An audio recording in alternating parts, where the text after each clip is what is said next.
الله الرحمن الرحيم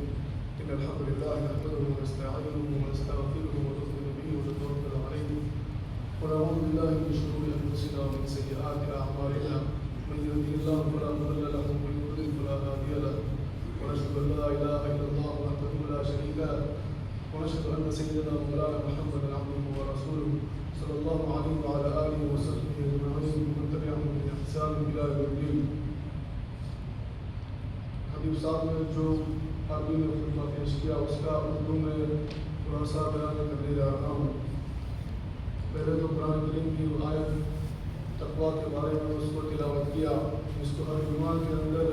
اس کی اہمیت کی وجہ سے بیان کیا جاتا ہے اور مومنوں کو یاد دلایا جاتا ہے کہ وہ اللہ سے ہر حال میں ڈرے جیسا کہ مجھ سے ڈرنے کا حق ہے اور تم نہ مرو مگر اس حال میں کہ تم مسلمان ہو. یعنی کنٹینیوسلی تقویٰ کو اپنی زندگی میں معتق اختیار کرتے رہنا ہے. اس بات کی ترغیب دی گئی.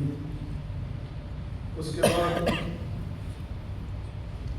آج کے موضوع میں سیدنا عمر بن الخطاب رضی اللہ تعالیٰ عنہ جو دوسری خلیفہ مومنین تھے, خلیفہ راشد تھے, ان کے بارے میں تذکرہ کیا گیا. پہلے کئی جگہوں کے اندر ہم تک یہ باتیں آتی ہے کہ ہمیں ہماری زندگی کو اسلام کی بنیاد توحید کو اپنی زندگی میں گہرائی تک لے جانے کے بعد ہمیں اسلام کے اندر جن اولین صحابہ اور اولین نبی صلی اللہ علیہ وسلم کے متبعین ہیں ان کے مطابق اپنی زندگی کو گزارنا ہے. اس بات کو بار بار بیان کیا جاتا ہے. اب جب تک آدمی ان لوگوں کی زندگی کو جانے گا نہیں, ان لوگوں نے کیسے اسلام پر اور ایمان پر اللہ کے نبی صلی اللہ علیہ وسلم نے جو طریقہ بتایا اس طریقے کے مطابق زندگی گزاری, ان لوگوں نے کیسے گزاری, وہ ہم نہیں جانیں گے تب تک ہم ہماری زندگی میں صحیح طور پر نبی صلی اللہ علیہ وسلم کی پیروی نہیں کر سکیں گے. تو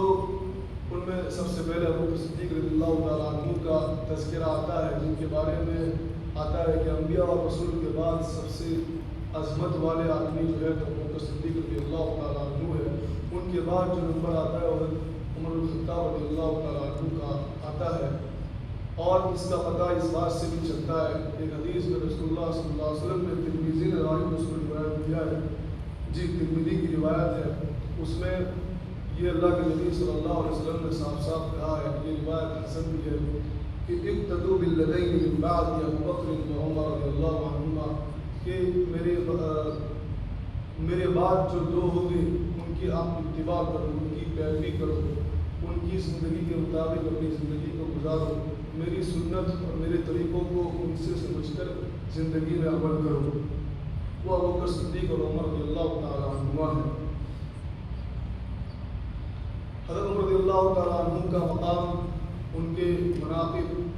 ان کی فضائل بہت سارے ہیں, احادیث کی کتابوں میں بھی آتے ہیں اور مستند اور معتمد تاریخ کی کتابوں میں بھی ان کی زندگی اور ان کے فضائل کے بارے میں بہت کچھ آتا ہے. ابو بکر صدیق رضی اللہ تعالیٰ عنہ کے انتقال کے بعد جب ان کو خلیفہ مسلمین بنایا گیا تو انہوں نے پھر وہی اپنے ایمانی جذبے کے ساتھ اللہ کے نبی صلی اللہ علیہ وسلم سے وفاداری کے ساتھ اور توحید کی بنیادوں کو جو انہوں نے نبی صلی اللہ علیہ وسلم سے سیکھا تھا ان کو اپنی زندگی میں انکارپوریٹ کرتے ہوئے اپنی زندگی میں پورا کا پورا ڈال کر جو محنت کی وہ محنت ان کی پوری زندگی ہم کئی مختلف کتابوں میں پڑھتے ہیں دیکھتے ہیں. تو آج مختصر ان کے بارے میں یہاں بیان کیا جائے گا. بہت ساری کتابیں بھی لکھی. الفاروق نامی کتاب ہے جس میں عمر رضی اللہ تعالیٰ عنہ کی زندگی کو مفصل پڑھا جا سکتا ہے. انہوں نے بہت کام کیے. اس میں یہ بیان کیا گیا کہ اللہ کے نبی صلی اللہ علیہ وسلم یہ دعا کرتے تھے خاص طور پر کہ دو عمر میں سے ایک کو اللہ کی ہدایت دے دے. تو اس میں عمر رضی اللہ تعالیٰ عنہ کی سچی دل سے توحید اور اسلام کی طرف اور اللہ تعالیٰ کے ارادے کی وجہ سے ان کو ہدایت ملی. ان کی ہدایت کا واقعہ معروف ہے. وہ اللہ کے نبی صلی اللہ علیہ وسلم کو قتل کرنے کے لیے جاتے تھے, نعوذ باللہ من ذلک. تو ایسے موقع پر کوئی ان کو راستے میں ملا تو انہوں نے کہا کہ اپنے اپنے گھر کی پہلے خبر لو، آپ کہاں چلے ہیں۔ ایسے موقع پر جب وہ اپنی بہن کے گھر جاتے ہیں تو ان کی بہن یہ قرآن پڑھ رہی ہوتی ہے، وہ ایمان لا چکی ہوتی ہے۔ عمر رضی اللہ تعالیٰ عنہ جب مسلمان نہیں ہوئے تھے، اسلام نہیں لائے تھے، اس وقت پھر ان کو مارتے ہیں۔ چونکہ عمر رضی اللہ تعالیٰ عنہ کا فیملی بیک گراؤنڈ اور بہت ساری اور چیزیں سمجھے تو یہ باتیں پوری ہمارے سامنے کھول کر واضح ہو جائے گی، لیکن یہ موضوع بہت طویل ہے، اس کے لیے کافی وقت درکار ہے۔ میں خلاصتاً کچھ باتیں آپ کے سامنے عرض کرتا جا رہا ہوں کہ ان کا بیک گراؤنڈ یہ تھا کہ بنو جو قریش تھے مکہ کے اندر، ان کے اندر بھی کئی قبائل تھے، بنو ہاشم تھے، بنو عدی تھے، اور بنو خزیمہ تھے، اور بنو امیہ تھے۔ تو ان میں بنو خزیمہ جو عمر رضی اللہ تعالیٰ عنہ کا نانی کا گھرانہ تھا، یہ لوگ اکثر جنگ وغیرہ کی چیزوں میں معروف تھے، اور بنو ہاشم یہ دینی اور ریلیجیس ایکٹیویٹیز کے اندر کعبہ کی رکھوالی رکھنا، کعبہ کا ان سب چیزوں کا ان لوگوں کا کام تھا۔ اور بنو عدی جہاں سے عمر رضی اللہ تعالیٰ عنہ کا آبائی قبیلہ ہے، یہ لوگ نیگوشیشن ڈیل اور آپس میں صلح کروانا ایک دوسروں کو، اور ایمبیسڈر بننا، قاصد بننا، یہ سب ان کی مہارت تھی۔ عمر رضی اللہ تعالیٰ عنہ کے والد خطاب بھی وہ قاصد تھے اور ایمبیسڈر تھے، جو قریش کی طرف سے جو بڑا قبیلہ تھا، ان کا بڑی فیملی تھی، ان کے اندر سب فیملی تھی جی الگ الگ بھائیوں کی، وہ پھر ان کے اندر بنو عدی میں یہ ان چیز میں ایکسپرٹ تھے، اور ان کو قاصد بنا کر مختلف بزنس ڈیل وغیرہ کے لیے بھیجا جاتا تھا۔ تو یہ عمر رضی اللہ تعالیٰ عنہ کی آبائی اور نانی کا جو ریلیشن کا ڈیڈیکیشن تھا، میں اس کو آپ کے سامنے بتایا۔ اللہ تعالیٰ نے ہم سب کو کسی نہ کسی فیملی سے وابستہ کیا ہوتا ہے، کوئی نہ کوئی مہارت ہمارے اندر قدرتی طور پر ہوتی ہے، لیکن اگر یہ مہارتیں اور یہ ہم جس فیملی سے آتے ہیں اس فیملی کے اندر اگر پہلے سے چلی آ رہی ہے، یا اپنے بلبوتے پر اللہ تعالیٰ نے ہماری محنت سے کچھ مہارتیں اور اسکلز پیدا کی ہوتی ہے، یہی مہارتیں اور یہی اسکلز اگر اسلام کے لیے لگ جائے، لوگوں کے فائدے کے لیے لگ جائے، توحید کی دعوت لوگوں کو دینے کے اندر لگ جائے، اسلام و ایمان کی محنتیں کرنے میں لگ جائے، اور اللہ کے نبی صلی اللہ علیہ وسلم کا نبوت والا علم پھیلانے میں لگ جائے، تو پھر ہماری دنیا آخرت اس سے بن سکتی ہے۔ عمر رضی اللہ تعالیٰ نے یہی کیا کہ اپنے اندر اس قسم کی جو مہارتیں تھیں، وہ ساری کی ساری مہارتیں اسلام کے لیے لٹا دی، اور اسلام سے پہلے وہ پکے کٹر مسلم دشمن تھے، اسلام دشمن تھے۔ اسلام لانے کے بعد ساری کی ساری مہارتیں اسلام کو فروغ دینے میں، اور اللہ کے نبی صلی اللہ علیہ وسلم جو سچا پکا اور حق بات کو اور حق دین کو لے کر آئے تھے، اس کے دفاع میں، اس کے ڈیفینس میں لگا دی۔ تو پھر انہوں نے کیا کیا، ان کے بارے میں مختصر طور پر حافظ ابن کثیر رحمۃ اللہ علیہ کی جو تاریخ کی کتاب ہے، ابن کثیر کی، وہ بہت معروف ہے، بڑی طویل انہوں نے اس کا تذکرہ کیا رضی اللہ تعالیٰ عنہ کے اوصاف کے بارے میں، مناقب کے بارے میں، اور حکایت صحابہ کے بارے میں۔ ان میں سے ایک مختصر طور پر جو بات بیان کی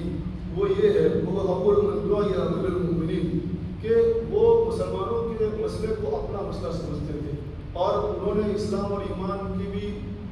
پھیلاؤ کے اندر اپنا ایک بہت بڑا کنٹریبیوشن رکھا تھا، اس لیے سب سے پہلے ان کو لوگوں کی طرف سے امیر المؤمنین کہا جانے لگا۔ اس کے بعد اول من کتب التاریخ، صحیح تاریخ کو لکھنے والے عمر رضی اللہ تعالیٰ عنہ تھے۔ انہوں نے پریکٹیکلی بھی اور اسی طرح حکومتی ریکارڈ کے طور پر بھی صحیح طور پر تاریخ کو مدون کیا، اور انہوں نے ہی لوگ جب اللہ کے نبی صلی اللہ علیہ وسلم ترائی پڑھاتے تھے، اللہ کے نبی صلی اللہ علیہ وسلم نے کبھی 8,000 ترائی پڑھائی یا دوسری جو بھی روایات ہے، تو ان کے بارے میں یہاں ایک وصف لکھا گیا ہے کہ وجمع الناس التراویح، کہ تراویح اور قیام اللیل کے اندر لوگوں کو جمع کرنے والے حضرت عمر رضی اللہ تعالیٰ عنہ تھے۔ ان کے اوصاف میں یہ بھی بیان کیا گیا، وَأَوَّلُ مَنْ عَصَّ بِالْمَدِينَةِ، اور شہر کے اندر رات کے موقع پر لوگوں کی خیر خبر جاننے کے لیے، کون کس حال میں ہے، کیا کر رہے ہیں، شہر میں کیا ہو رہا ہے، کوئی غنڈہ گردی نہیں ہو رہی، ادھر سے ادھر نہیں ہو رہا، کوئی کسی کے ساتھ ظلم نہیں کر رہا، لوگوں کی کیا حال ہے، وہ سب جاننے کے لیے وہ خود امیر بن کے نکلتے تھے امیر ہونے کے باوجود. اس کے بعد وہ حمل الدرۃ وعذب بها، اور ساتھ ساتھ میں اپنے پاس گھوڑا بھی رکھتے تھے کہ اگر جیسے کسی پر وہ کبھی وہ عادل تھے، مشہور تھا کہ وہ جسٹس اور انصاف کے اندر ان کا نام لیا جاتا ہے. مختلف کتابوں میں تذکرہ آتا ہے. کئی نان مسلمس اس بات کو مانتے ہیں کہ عمر رضی اللہ تعالیٰ عنہ کے جیسا جو گورننس سسٹم، حکومتی نظام پیدا کیا جائے تو عدل و انصاف برپا ہو جائے. تو اس بارے میں وہ گھوڑا لے کر نکلتے تھے، اور کسی کوئی اگر نہیں مانتا تھا، کسی پر ظلم کرتا تھا یا کسی بات کو نہیں مانتا تھا جو کسی کو نقصان دے، تو پھر گھوڑے سے اس کو سیدھا بھی کرتے تھے. وجلد فی الخمر ثمانین، اور انہوں نے ہی جو سزا شراب پینے والے کی آنکھ ایسی کوڑے جو مارے جاتے ہیں انہوں نے یہ بھی کیا تھا. وفتح الفتوح، اور یہ معروف ہے کہ ان کے زمانے میں اسلام کو بہت زیادہ توسیع اور ایکسپینشن اسلامی حکومت کو ملا، اور انہوں نے بہت اچھی آپریشنل گورنمنٹ کا اسٹیبلشمنٹ کیا، مطلب صحیح طریقے سے چلنے والی حکومت کو کی تاسیس رکھی، اور اس کا رقبہ اور اس کا جو ایریا ہے وہ بہت زیادہ پھیلا. کتابوں میں 22,50,000 مربع میل کے نام سے آتا ہے، جو آج کل کے حساب سے 56 لاکھ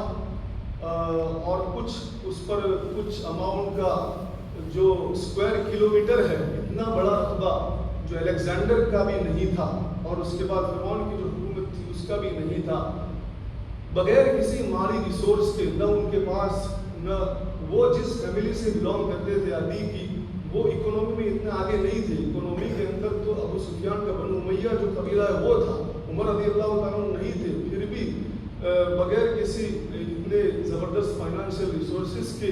وہ اتنے بڑی حکومت کو ایکسپینڈ کرنے میں، اس کی توسیع کرنے میں کامیاب رہے. صرف خلوص کی بنیاد پر، صرف ایمان و توحید کی بنیاد پر، صرف عدل و انصاف کی بنیاد پر، اور صرف نبی صلی اللہ علیہ وسلم کے سنت طریقے پر عمل کرنے کے بنیاد پر یہ رہے. ان کے بارے میں بہت سارے اوصاف آتے ہیں. اس کے بعد ایک صحابی رضی اللہ عمر رضی اللہ تعالیٰ عنہ کا بھی یہ سے بھی ایک روایت ہے، ان اللہ جعل الحق علی لسان عمر وقلبہ، کہ اللہ تعالیٰ نے عمر رضی اللہ تعالیٰ عنہ کے دل اور زبان دونوں پر حق کو رکھا تھا. اس کا مطلب یہ ہے کہ لوگ کسی ایک رائے میں ہوتے تھے، عمر رضی اللہ تعالیٰ عنہ کی رائے کچھ اور ہوتی تھی. پھر اللہ تعالیٰ ان کو یہ ذہانت دی تھی ان کے ایمان اور ان کے عمل کی وجہ سے، ان کے اس طرح کام کرنے کی وجہ سے، ایسے صحابی جلیل بننے کی وجہ سے اللہ نے ان کو یہ ذہانت اور عظمت اور یہ فراست اور حکمت دی تھی کہ ان کی رائے یہ ہوتا تھا کہ قرآن کریم کا جو حکم اس بات میں نازل ہوتا تھا، ان کی رائے بھی وہی ہوتی تھی جو قرآن کریم کا حکم نازل ہوتا تھا. یعنی اللہ تعالیٰ نے ان کو پہلے سے سمجھ دی ہوتی تھی جو قرآن کریم کی جو رائے اللہ تعالیٰ نازل کرنے والے ہیں، اس حساب سے اللہ تعالیٰ نے عمر رضی اللہ تعالیٰ عنہ کو اس طرح کی فراست اور عقل دی تھی. پھر عمر رضی اللہ تعالیٰ عنہ کا جو ان کو مختلف مستقبل خدا کی عبارت اور سینٹینس یہاں استعمال کیا گیا، اس کا مطلب یہ ہوتا ہے کہ مختلف ولایت، مختلف گورنمنٹ کو محافظہ اور اسٹیٹس کے اندر انہوں نے ڈیوائڈ کیا، اور وہاں پر الگ الگ قاضی مقرر کی، فیصلے کرنے والے قاضی مقرر کیے گئے، اور ان سب کا ریویو لیتے تھے. ان سب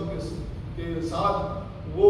فزیکل بھی جاتے تھے اور خط و کتابت کے ذریعے سے ریویو لیتے تھے کہ کس طرح حکومت چل رہی ہے، کسی کے بارے میں غلط فیصلہ نہیں ہو رہا، کسی کا اوپر ظلم نہیں کر رہا کوئی. وقت جیوش النہر بلار اس کا استعمال کیا گیا. اس کا مطلب ہوتا ہے کہ انہوں نے یہ توسیع اور ایکسپینشن کے اندر کئی دفعہ ایک ملک سے دوسری ملک گئے ہیں، یعنی وہاں تک اپنی حکومت کو انہوں نے پھیلایا ہے. اللہ تعالیٰ نے عمر رضی اللہ تعالیٰ عنہ کے ذریعے سے ان کا استعمال کر کے اسلام کو اس طرح کافی تقویت دی ہے، اور 10 سال کا ان کا حکومت عرصہ رہا. تو وہ حکومت ہم جس کو ذہن میں سمجھتے ہیں حکومت کہ بھائی زور دباؤ کے ذریعے سے یا اپنے آپ کو بڑا سمجھ کر، ایسا نہیں تھا. وہ ایک گدڑی لے کے نکلتے تھے، بڑے بال ہوتے تھے، اپنی زندگی ان کی بہت سادہ تھی، اور کئی بار ایسا ہوا ہے کہ وہ ایک سوکھی روٹی کھا لیتے تھے، لیکن میرا ساتھ رہنے والا عام مسلمان صحیح اور پراسپرس اور اچھی زندگی گزارے، اس بات کی وہ تائید، اس بات کا خیال رکھتے تھے۔ اسی واسطے عام الرمادہ کا تذکرہ بھی یہاں پر کیا گیا۔ مدینہ کے اندر 9 مہینے تک یہ موقع آیا کہ بارش نہیں ہوئی تھی، جس کی وجہ سے زمین رماد کہتے ہیں، وہ جو کالا راکھ جیسا نہیں ہوتا اس کو رماد کہتے ہیں۔ تو عام الرمادہ کتابوں میں اس کا تذکرہ آتا ہے، یہاں بھی اس عبارت کا استعمال کیا گیا ہے کہ جس میں زمین میں بارش نہ ہونے کی وجہ سے پوری کالی ہو گئی تھی زمین، اور اناج اور غلہ نہیں اگتا تھا، جس کی وجہ سے 9 مہینے تک لوگ بھوک کے اور قحط کے اندر رہے تھے۔ اس وقت عمر رضی اللہ تعالیٰ عنہ لوگوں کے شانہ بشانہ تھے اور کوشش کرتے تھے کہ کم سے کم لوگ بھوکے رہے، ان کو ملے۔ اس موقع پر لوگ صرف روٹی اور زیتون سے گزارا کرتے تھے، روٹی بھی مشکل سے ملتی تھی۔ عمر رضی اللہ تعالیٰ عنہ یہ اس بارے میں آتا ہے کہ وہ ایک مرتبہ اپنے پیٹ سے کہنے لگے کہ قرقر او لا تقرقر، لا یقصب حتی یقصب الناس، ایسی اس بار اس کو استعمال کی گئی ہے۔ اس کا مطلب یہ ہے کہ جس طرح ہمیں جب بہت بھوک لگتی ہے، بھوک کی شدت کی وجہ سے پیٹ ہمارا پھولتا ہے، جس کو ہماری مختلف زبانوں میں بولتے ہیں، پڑاڑا بولتے ہیں، یا پھر اور بھی اردو میں بولتے ہیں، پیٹ میں بہت بھوک کی وجہ سے، تو ایسا موقع جب بولتے تھے قرقر ہوتا تھا، تب عمر رضی اللہ تعالیٰ عنہ کہتے تھے کہ اے پیٹ تو کچھ بھی بولے، جب تک عام مسلمانوں کو کھانا نہیں ملے گا تب تک تجھے بھی اسی حال میں رہنا ہے۔ یہ ان کا حال تھا، اور یہ عام المجا اور یہ بہت ساری کا جو وقت تھا، اس وقت بھی ان کا یہ رول تھا اور ان کا یہ رول تھا۔ اس کے بعد پھر اللہ ان کے ذریعے سے اللہ تعالیٰ نے جو اسلام کی توسیع کی اور گورنمنٹ سسٹم انہوں نے کس طرح چلایا۔ مفتی اسماعیل کامدار نامی ایک انگلش میں بکس بھی ہے، اگر آپ اس کو بھی ریفر کر سکتے ہیں، میں یہاں بول دیتا ہوں کہ انہوں نے لکھا ہے کہ 20 ایسی جو مینجمنٹ کی آئیڈیاز ہے جو عمر رضی اللہ تعالیٰ عنہ کی زندگی سے ملتے ہیں، انہوں نے بھی اس پر لکھا ہے۔ تو GUMROAD گمروڈ کے اوپر اس کو دیکھا جا سکتا ہے، کافی انہوں نے مستند آتھینٹک کتابوں سے لے کر انگریزی میں اس کو بیان کیا ہے۔ اس کے بعد پھر دوسرے خطبے کے اندر ان کی زندگی کو پورا بیان کیا گیا۔ اس کے بعد جو ازدواجی زندگی میں عمر بن خطاب رضی اللہ عنہ کی بیٹی حفصہ جو اللہ کے نبی صلی اللہ علیہ وسلم کی نکاح میں تھی، ان کے بارے میں بھی یاد آتا ہے کہ جب وہ موقع تھا اللہ کے نبی صلی اللہ علیہ وسلم سے ان کی ازواج ناراض ہو گئی تھی نفقہ زیادہ کرنے کا، جب مطالبہ کیا تو عمر رضی اللہ تعالیٰ عنہ نے اپنی بیٹی کو بہت سمجھایا تھا سختی سے کہ آپ کو معلوم ہے آپ اس کی بیوی ہے، آپ سیدھے آپ اپنے اس مطالبے سے باز آ جائے۔ اس طرح تو اپنی بیٹی کی تربیت بھی اسلام کے حساب سے کرنے میں وہاں پر ان کو لگا کہ حق ہے، تو اپنی بیٹی کو بھی انہوں نے حق سمجھایا، اور بیٹی کو حق سمجھانا یہی بیٹی کی ایک خیرخواہی اصل ہے۔ ایسا نہیں کہ وہ اگر حق پر نہیں ہے تب بھی اس کو اس کی طرف جاری کرنا، تو یہ قصہ بھی ہے۔ اور پھر دوسرے خطبے کے اندر عمر رضی اللہ تعالیٰ عنہ کو جو شہید کیا گیا، اس کی مفصل روایت جو بخاری میں بیان کی گئی ہے، اس کو مختصر طور پر یہاں بیان کیا گیا ہے کہ عمر رضی اللہ تعالیٰ عنہ اپنے شہید ہونے سے پہلے جب لوگوں کے پاس یا اپنے خاص آدمیوں کے پاس بیٹھتے تھے کہتے تھے، وہ ان کی یہی فکر ہوتی تھی کہ میں جب مر جاؤں گا تو یہ جو بیوہ عورتیں ہیں ان کا نفقہ جو جا رہا ہے بیت المال سے، میں اس طرح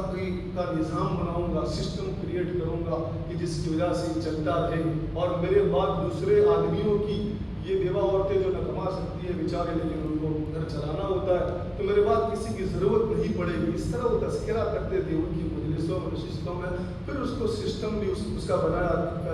وہ اس مفصل کتابوں میں دیکھا جا سکتا ہے کس طرح بنایا۔ اور اس کے بعد بہت مختصر وقت ہوا کہ وہ نماز پڑھانے جا رہے تھے، اور نماز جب پڑھانے کے لیے تکبیر انہوں نے کہی، تو تکبیر کہنے کے بعد مجھے مار ڈالا ایسا کر کے کوئی آواز آئی، تو پھر لوگوں نے دیکھا تو عمر رضی اللہ تعالیٰ عنہ نے پھر اس حال میں جبکہ ان کو ایک چھرے اور خنجر سے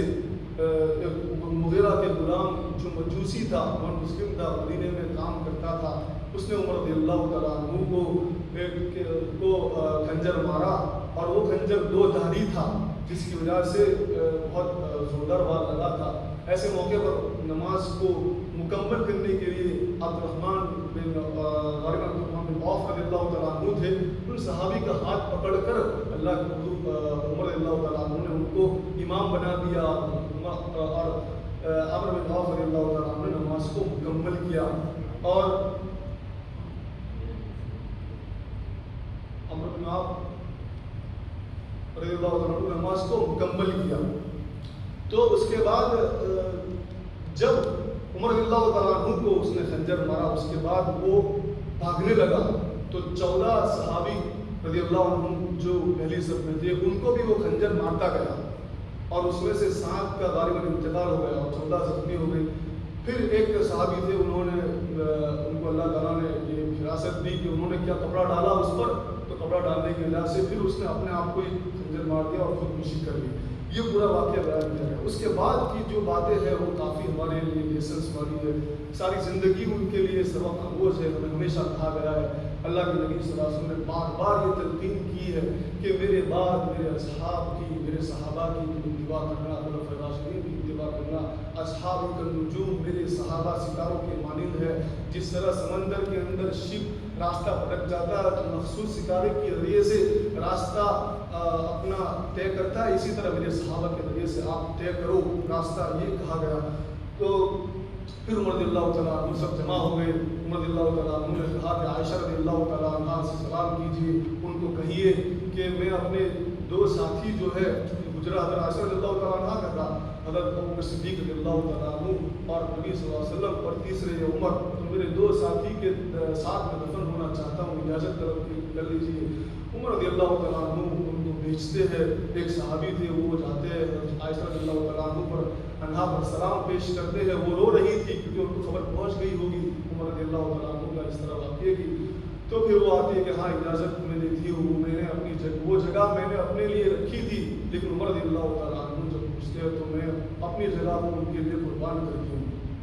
عمر رضی اللہ تعالیٰ عنہ نے دوبارہ کہا کہ یہ ان کی جگہ ان کا حق ہے. جب میرا جنازہ تیار ہو جائے اس کے بعد بھی ان کے پاس لے جانا اور ان کو پوچھنا کہ دوبارہ عمر رضی اللہ تعالیٰ عنہ آپ سے اجازت طلب کرتے ہیں اگر آپ اجازت دیتے تو یہاں دفن کریں گے ورنہ پھر عام مسلمانوں کے جو قبرستان ہے وہاں دفن کر دیں گے. عائشہ رضی اللہ تعالیٰ عنہ اجازت دی ہے. ایسے موقع پر جب وہ صحابی اور نوجوان آتے ہیں تو ان کا جو کپڑے کا سلوار کا کپڑا جو نیچے زیادہ لٹکتا تھا ایسے موقع پر بھی اتنی بیداری کے ساتھ عمر رضی اللہ تعالیٰ عنہ نے کہا کہ نوجوان اپنے کپڑے کو ذرا ادھر کر لیجیے. وہ